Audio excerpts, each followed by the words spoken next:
Hello everybody, and how are you doing on this fine day?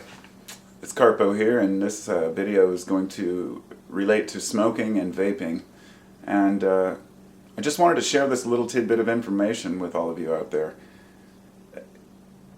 You know, a lot of my subscribers know that I do vape, and I was a smoker for 25 years. I was one of the fools who picked up the habit when I was 15 years old, going to high school. We still had a smoking lounge in my high school when I was a freshman. And I think they got banned when I was a sophomore. And in that time we would sneak in there and smoke with the older kids. And gradually, of course, I became a smoker. And I smoked for almost 25 years. I quit several times during that time, once for a year and a half, once for 2 years. But quitting smoking is a very difficult habit to break. And I started vaping about 4.5 years ago. And vaping has been a godsend for me. It's not only helped me get off of smoking cigarettes, but it also, my lungs are much more clear, and I know that there are debates and concerns about vaping. And that's probably why I'm making this video. Yesterday, the FDA approved 2 new cigarettes. No, not vaping or anything related to actual smoking cessation aids, but 2 new cigarettes that are supposed to help smokers help them kick the habit. And this is happening at a time when vaping is being banned in several states. I have to drive to Oregon from Washington to get my vape juice or order it online because I can't buy it here in the state just because it's flavored. And of course the idea is that, oh, it's attractive to children. Whereas everybody I knew who vaped, of course, were adults, but you know, gotta save the kids, right? Well, I'm just going to read you this so you can see where I'm coming from. This is the FDA's approval process on there. It says, Tuesday, December 17th, 2019, the U.S. Food and Drug Administration on Tuesday approved the sale of 2 reduced nicotine cigarettes. Moonlight and Moonlight Menthol cigarettes were given the green light because they contain much less nicotine than traditional cigarettes, and they could help adult smokers kick the habit, the FDA said. But the agency noted that its review of the reduced nicotine cigarettes concluded that non-smokers, including youth, are unlikely to start using these cigarettes. People who experiment with them are also less likely to become addicted than people who experiment with conventional cigarettes. So the rationale here is that vaping attracts youth because of the fruity flavors, which I know it does to many kids, but that's usually a person who's going to start smoking is going to start smoking. It's really irrelevant what a person smokes. There's always a certain amount of youth who have started smoking, and fortunately through education campaigns, a lot less kids smoke, and a lot less adults smoke today. But there's always going to be the rebel who's going to find a way. And so here's my thought. Supposedly these cigarettes were approved because they had 90 to 95% less nicotine. And they're going by the rationale that, well, with less nicotine, people are less likely to become addicted, and it'll be easier to quit. And I'd like to just say right off the bat, bullshit. And that's coming from somebody who smoked for 25 years. We know that nicotine is partially to blame for the addiction, but anyone who in today's world still thinks that nicotine is the only part of cigarettes that is addictive is a fool, because that's a claim that cannot be backed up. There is an oral fixation, the hand-to-mouth movement, the insecurity which causes us to hold the cigarette in the first place. It becomes something to fill time. There's so much more to it than just the nicotine.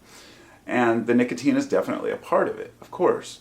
You initially like the buzz, but eventually that goes away and it's just, you know, smoking, right? Well, even people who vape often can switch to lower and lower nicotines, as I went down gradually from 18 to 12 milligram down to 6 and down to 3. And you can get 0 milligrams, so you can really adjust the level of nicotine you want and know how much is in it. And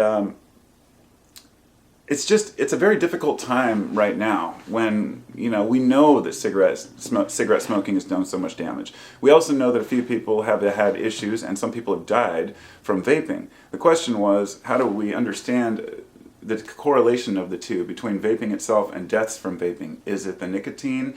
Is it, you know, the ingredients? Now, of course, almost every case of the people who got sick from vaping, it was due to fluid in the lungs, and most of them said that they had smoked cannabis cartridges or black market THC vapor cartridges, which, long story short, they believe it was the vitamin E acetate that's in there that reacts with the lining of your lungs. And a lot of these were black market cartridges. And I'm saying that because black market cartridges were available because so many places can't buy legal cartridges.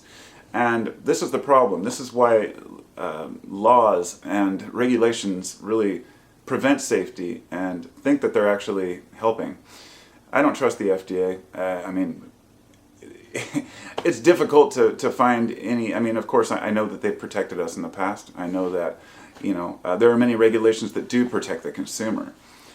But the fact that they would greenlight new cigarettes right now at a time like this, it just shows a complete lack of responsibility, in my opinion.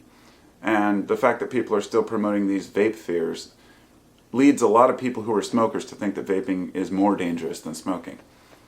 And I can't sit here and tell you that it's not. Because in the long run, 20 years down the line, maybe we'll find out something we didn't know. Carcinogens we weren't aware of. How, when these compounds are vaporized at certain temperatures, they create new compounds. I'm not saying anything's 100% safe. It's just my opinion that people would be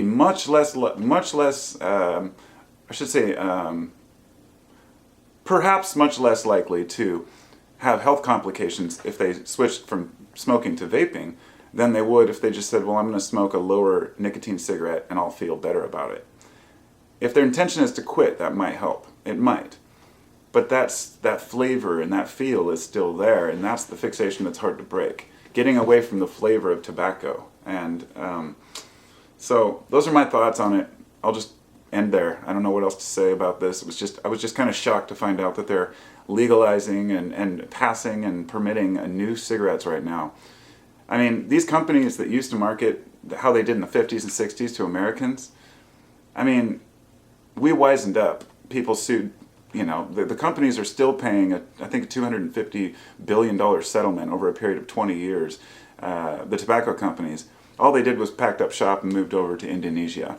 They actually sell single cigarettes in front of the schools to the kids in a lot of these countries, and it's all about the money for them. So if they can market a new cigarette, and they can consider it safe, even though they declared that it's no safer than a traditional cigarette, the tar is still there. What do we do? It just feels like we're living in a fool's world. That's why we got to be wise. So, talk to y'all later. Let me know what you think. Have a wonderful day. Be well.